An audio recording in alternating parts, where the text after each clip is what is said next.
Support comes from the Janice Hawkins Cultural Arts Park on the main campus of Troy University, featuring the International Arts Center, the Fred Nall Hollis Museum, and the Huabaoju Gallery. More information at troy.edu/artspark. From Troy Public Radio, this is the Newswrap, and I'm Carolyn Hutchison. Montgomery's Jackson Hospital has struggled to survive. And Todd Stacy, host of APT's Capital Journal, joins us with the latest. And Todd has a wild card that floats. Todd, welcome back. And what's the latest with Jackson Hospital? They are still saying that permanent closure could happen as soon as next week. Obviously, that would be just a huge blow to Montgomery, to the river region, really to the state, considering it is the closest hospital to downtown, to the Capitol complex. They've been in financial trouble for years. They were bought out by this investment group. There's been this effort to try to save them. You've seen the state come in with $40 million, the city come in with 20, the counties come in with some. But all that is contingent on them emerging from bankruptcy. And complicating that is their lawsuit with Blue Cross and Blue Shield of Alabama. They're saying Blue Cross needs to increase the rate at which we are reimbursed for our medical expenses, similar to how they reimburse higher tech hospitals like Baptist South.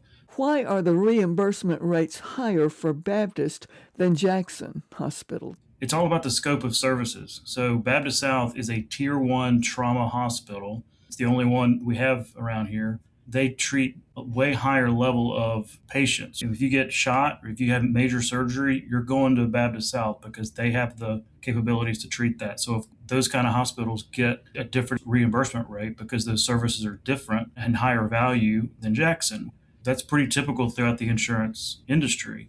While Blue Cross has increased their reimbursement to Jackson Hospital to try to help out and prevent them from closing, what Blue Cross has been saying is their obligation is to their members, their customers basically, and to keep their rates down, because to give Jackson Hospital more money is to increase what their customers have to pay. The bankruptcy judge basically dismissed Jackson's motion, wasn't buying this whole blame game that it's all the insurance company's fault. So unless this investment group wants to come in and invest more money, it's interesting because the person who ultimately owns this is a guy named Rick Jackson, who just won the Republican nomination for governor of Georgia. But he just spent about $100 million of his own money running for governor in Georgia. So just talking with those in the medical community, it's looking pretty dire. I don't see a way out for Jackson Hospital. So let's leave this on the table for now.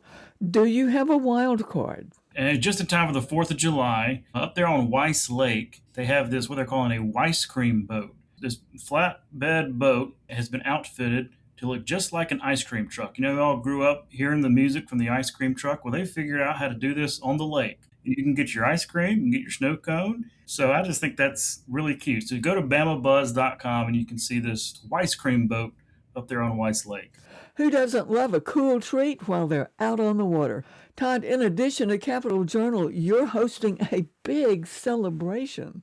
All right, so Capital Journal is tonight. We're going to be going through some of the news we just talked about, but we'll actually be off the air next week. There's a big celebration planned up there at the American Village in Montevallo, historical replicas. They've got this huge event called Sweet Home 250.